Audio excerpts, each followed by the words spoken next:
Okay, guys, welcome. Today we're going to talk about fundamental properties of logarithms. All right. So the first three properties that we're going to discuss are used to expand or condense logarithms, right? So if you have a single logarithm and you want to express it in as many as possible, you would be expanding. If you have multiple logarithms that you want to bring down so that it's just one, then you are condensing, right? So the first property that we have is that if you have log of a product, you can separate them with addition, right? And of course, you can do this for any base, but I'm just going to ignore writing the base for these, right? Um, Now, you can show this using exponential form, but just for the sake of this video, we're just going to just sort of present them as fact, all right?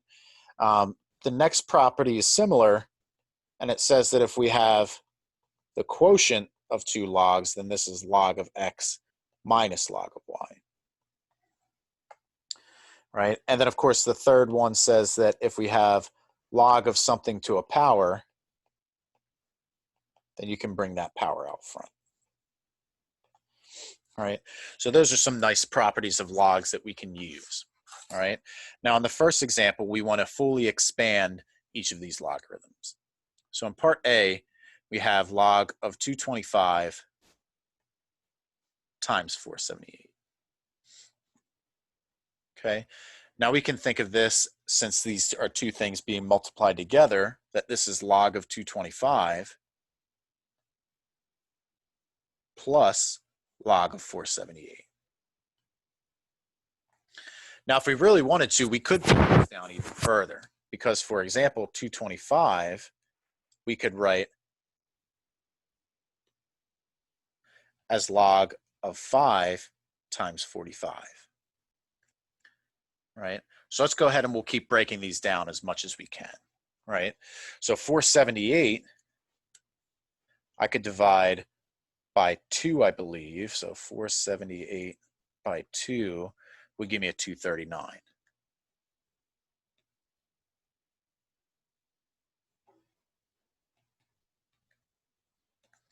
Right? So now I can separate them again. So now this is log of 5 plus log of 45. And this one would be log of 239 plus log of 2. Right? And of course, 45 we could think of as 9 times 5. Or let's say even 3 squared times 5. And 239, I'm not sure if we can divide 239 anymore. Let's see, 239 by 3 won't work. We know that. 239 divided by, let's see, 7. I don't know. I don't think we can break that one down anymore. But then we could say this is log of 3 squared plus log of 5. And then we could say this is 2 times log of 3 by the power rule. So it looks like when all is said and done, we have this term, this term, this term, and these two. So it looks like we're going to get a 2 log 5 plus 2 log 3 plus log of 239 plus log of 2. All right, so that's fully expanded. Now, we won't go this crazy with the rest of the expansions, but just keep in mind that you can always, as long as those numbers on the inside are not prime, you could continue to do this even further. Right? So for part B, we have log of 422 over 735. And of course, using the division rule, we could say this is log of 422 minus log of 735.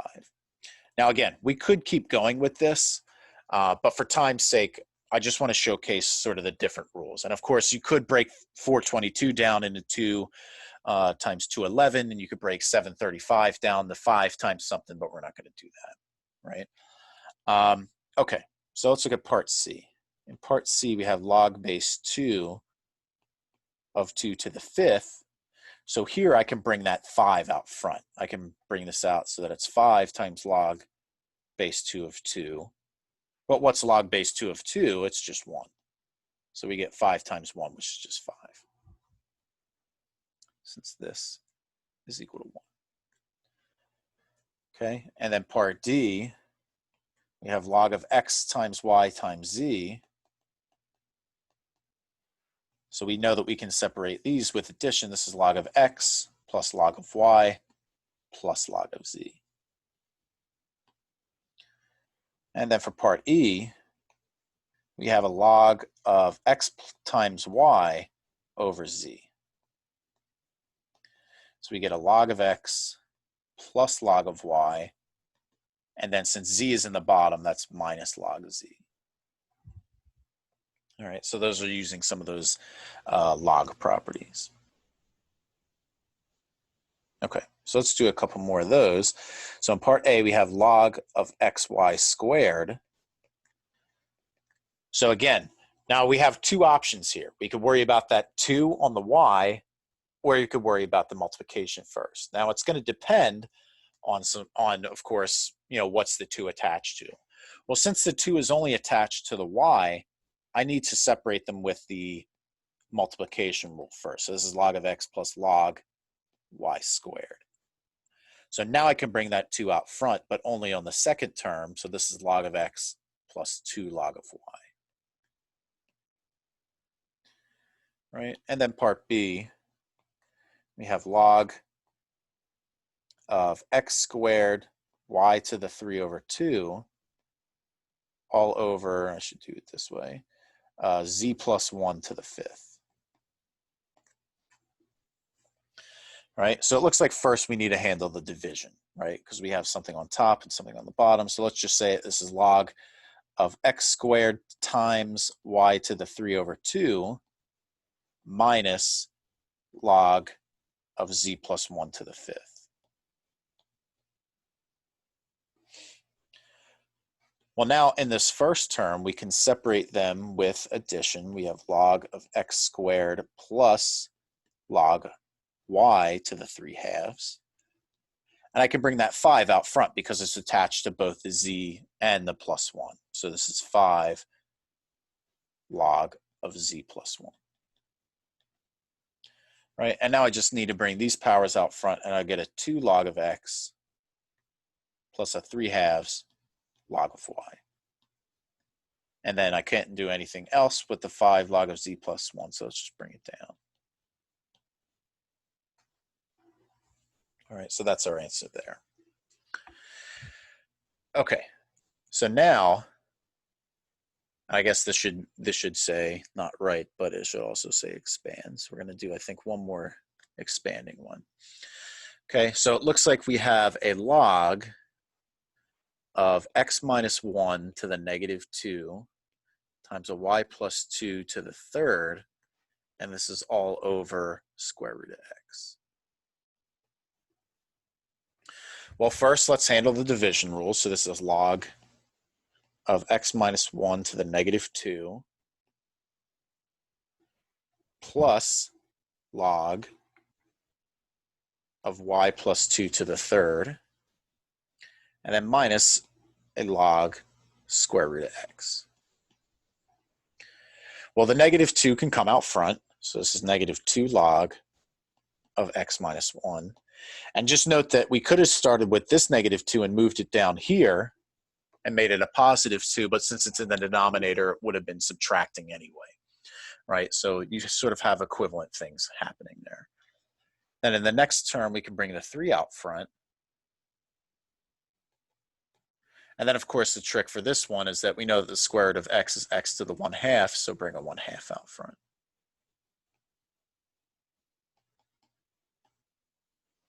And there's our answer for that one. Okay, so now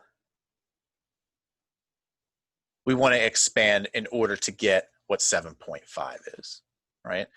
So for example, we have log base A of 7.5, and we want to be able to evaluate it by using these 3 given facts, right? So I want to come up with a way where I can express 7.5 as either the product or the quotient or power or something like that with 1.5, 2, and 5. Now, of course, 7.5, if you think about it, is 1.5 times 5. So this is log base A of 1.5 plus log base A of 5. Well, we're given that log base A of 1.5 is 0.37 and log base A of 5 is 1.46. So if we add these together, we're going to get a, let's see, so 6 and 7, so we get a 13. I'm multiplying there, which I know I shouldn't be doing, and then we get an 8, so we get a 1.83. Okay. Part B, we get a log base A of a 1.5 to the third times the fifth root of 2 over 5. All right, so let's go ahead and let's break this one down. So first we can separate them with addition.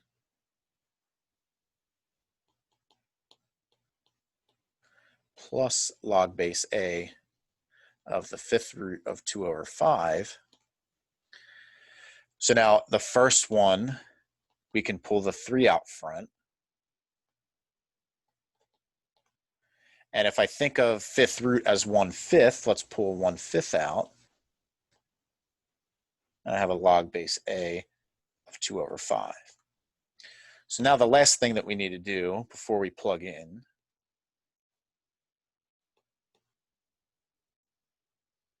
is I need to separate the 2 over 5. Now be careful here because the 1/5 is still attached to both of them, but this is log A of 2 minus log base A of 5. So now we can plug in what we know for each of these. So this is going to be 3 times log base A of 1.5, which is 0.37, plus 1/5 log base A of 2, which is 0.63, minus log base A of 5, which is 1.46. Right, and of course we can let the calculator do the heavy lifting for this one. So if I do 3 times 0.037, and then I add that to 1/5 times 0.063 minus 1.46, we're going to get that this should come out to be a negative 0.1684. All right, so that's what we get there. Okay, so that's fine. So now let's talk about how we can use these properties to condense. Now, usually condensing is much easier than expanding because it's a lot easier to tell when you're done because, of course, you're done when you have one logarithm left. Now, to condense, you're essentially going to apply the power rule first, right? So any numbers that would be out in front, you would then move to the exponent, right? So that's sort of the direction that you're going. And then for the second step, all you're doing is that any positive logs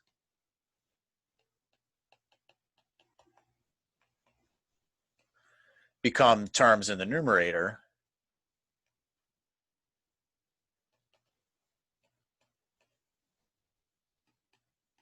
And then the negative logs become terms in the denominator.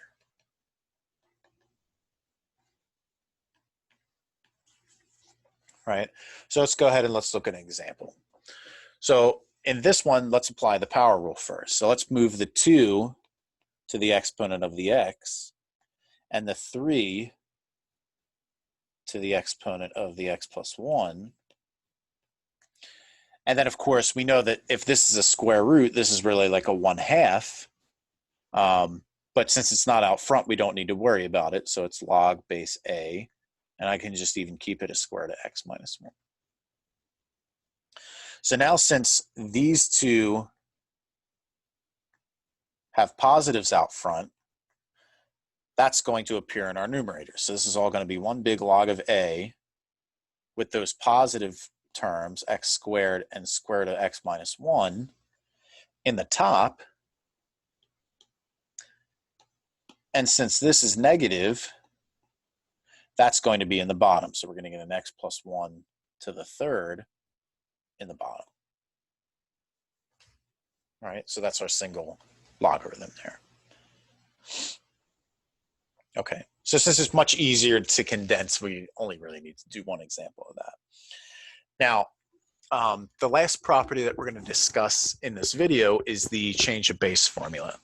Now, if you look at your calculator, there's really only two buttons on your calculator that will help you with logarithms, right? You have the log key and you have the ln key, right? But let's say if you wanted to find log base 4 of something, right? Now, the way to get around that is to use the change of base formula. You can change any logarithm to any base that you want. So we can use a here, but most of the time you're going to use this to write it as log x over log b, or natural log of x over natural log of b, right? And of course, the key here is that these two will allow you to do it on the calculator.